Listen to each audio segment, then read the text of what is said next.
I think the most inspiring stories are true stories. And in this series, I sit down for a night after dark with high-profile Australians and chat to them about their own defining moments to shine a light on how that has shaped who they are today.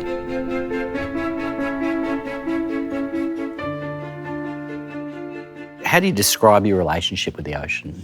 It's spiritual. Every time I touch the ocean, I bless myself, and the ocean blesses me, really. It just feels really natural being out there, and when I'm not out there, it feels unnatural. You're a teenager and you're pretty good at it, aren't you? Yeah, I went on tour straight out of school. I finished year 10 and I made it. I made it onto the big stage. I just qualified. From 16 till about 21, I was on tour. I went everywhere, all the way through Europe, through France, Japan, Hawaii. It was just life in the fast lane, really, and just everything. And it was just too much fun. Somehow just drugs and surfing went kind of hand in hand. My dad was a civil engineer, and he was Italian, and he was scary. And he was just like, if you ever get my name involved, if you get in trouble with drugs, I'll disown you. All the boys were pretty much partying pretty heavily, and I don't regret it at all. It was super fun, but I did burn out, yeah.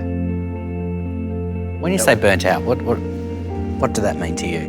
Partying had a lot to do with it, but more so it was me leaving home at such a young age. I just got really homesick, and I just wanted to go home, but I didn't tell anyone that I was going through this. And I don't presume there's much support for those sorts of feelings in those days. No, not back then, no. So I didn't tell any of my teammates. I didn't tell the coach. I was in the water, I competed in that day, and I booked my flight that night. I went home.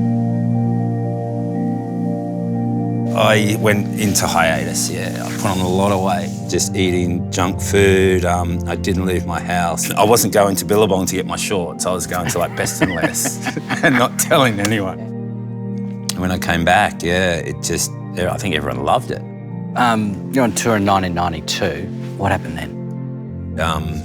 We were in Portugal at the time, and a really good friend of ours passed away, and obviously we took it bad, but we drowned our sorrows and partied way too heavy. I mean, the rest of the crew were all right, but for me, I lost myself.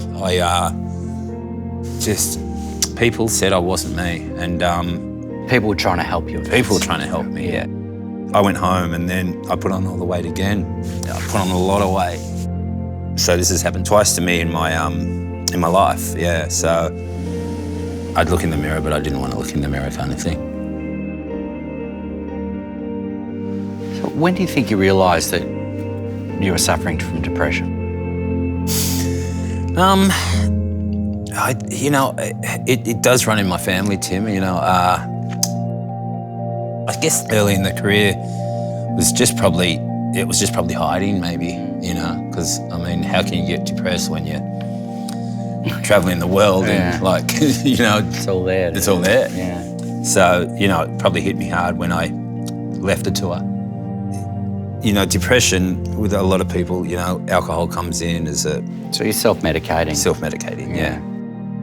This time, I went and saw someone about it, and it was just my decision. When it's everyone else's decision, it's like, you don't even listen, but this time it was my decision. And what I learned was just to not be embarrassed and about what I'd done in the past, and just live for now and be proud of getting out of that. It seemed like I had a lot of love, and everyone was behind me. So I was sneaking out for the odd surf. I lost the weight gradually. That time I done it right. And that's when I made my comeback at Pipeline, and then it was just instantaneous. I was back, and I became runner-up in the world behind Kelly Slater, the greatest of all time. And the next year it happened. I won all my pet events, and I ended up winning the world title. So, yeah, it was amazing. What did it mean to you? everything really. I mean, because, you know, I didn't get it the first time around. I was so close. But yeah, it just was such a sanctifying feeling, Tim. It was just like I'd made the right career choice, and surfing was it. And I loved surfing, and all of a sudden it gave back, you know. Sometimes the waves don't come to you, and it's, you know, and you wonder why. And then sometimes it just happens, and that year it just happened for me. What was the role of the ocean for you in terms of dealing with your mental health? The ocean is just so uplifting. The high you get from catching a wave or getting in the tube, and if I didn't have the ocean, I'd be scared, you know, what would have happened.